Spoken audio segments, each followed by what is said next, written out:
அதுக்கப்புறம் எந்த ஊருக்கு போனாலும் அந்த ஊருக்கு போய் பிடிக்கலாம். ஒரு வாட்டி ஹைதராபாத்தில் கூட போய் முக்காலி பிடிச்சிட்டு வந்தாங்க. பேங்கில் திருடு போயிருச்சான் இராணுவத்தில். அவங்க இராணுவத்துலேருந்து இங்கே வந்து கூட்டிகிட்டு போனாங்க. கூட்டிகிட்டு போய் அந்த போலீஸ் ஆஃபீஸரே வச்சு எல்லாம் திருடு கண்டுபிடிச்சி அதை பிடிச்சிட்டாங்க. உடனே பணம் பேங்கில் போனது. இன்று நம்முடைய நிகழ்ச்சியை பார்த்து கொண்டிருக்கும் நேயர்களிடையே நடராஜன் தன்னை நிரூபித்திருக்கிறார். ஆனால் இதற்கு முன்னதாக செய்தி ஊடகங்களில் இவரை பற்றி வந்த செய்திகள் உங்கள் பார்வைக்கு. நாங்கள் ஒரு விசித்திரமான அனுபவத்தை இன்று சந்தித்த நிறைவோடு சிட்டங்காடு கிராமத்தில் இருந்து புறப்பட்டோம்.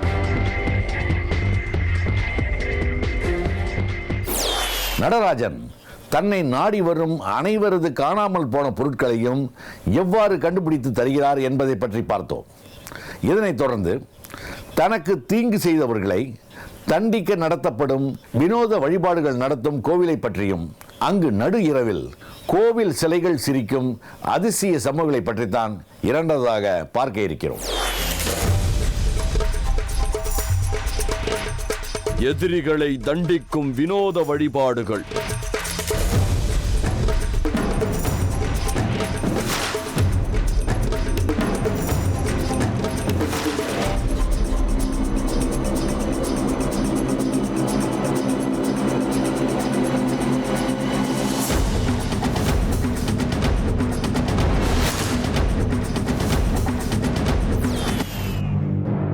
நம்மால் நேரடியாக தண்டிக்க முடியாத பலம் வாய்ந்த நமது எதிரிகளை அதிரடியாக தண்டிக்க பல அமானுஷ்யமான வழிபாடுகள் ஒரு ஆலயத்தில் மக்களால் பின்பற்றப்படுகிறது என்ற செய்தி நமக்கு மிகவும் வினோதமாக தெரிந்தது.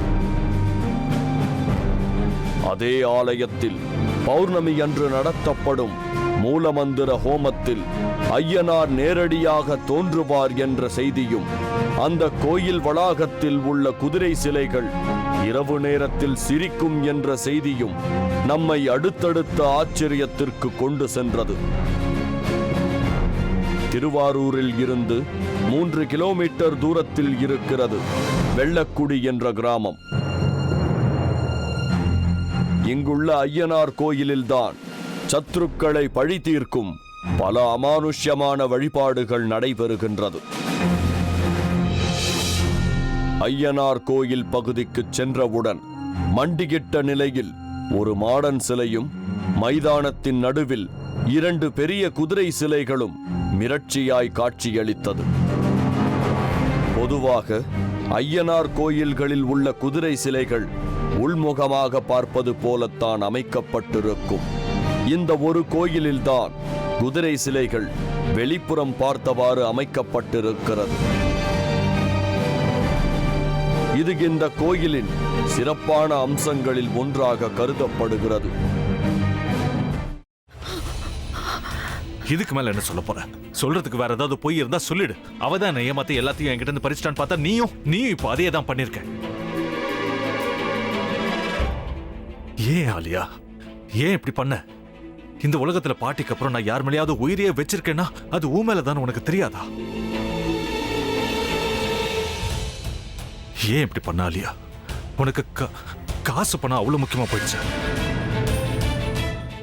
அதுக்காக நம்ம உறவை கூட மறந்துடுவியா?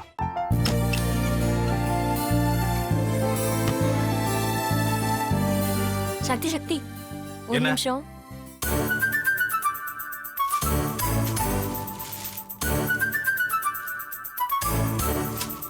இந்தாங்க. என்ன இது? உங்களுக்கு பிடிச்ச பிராண்ட் செப்பல். இது என்ன நான் தலையில வச்சுட்டு தூங்கணுமா?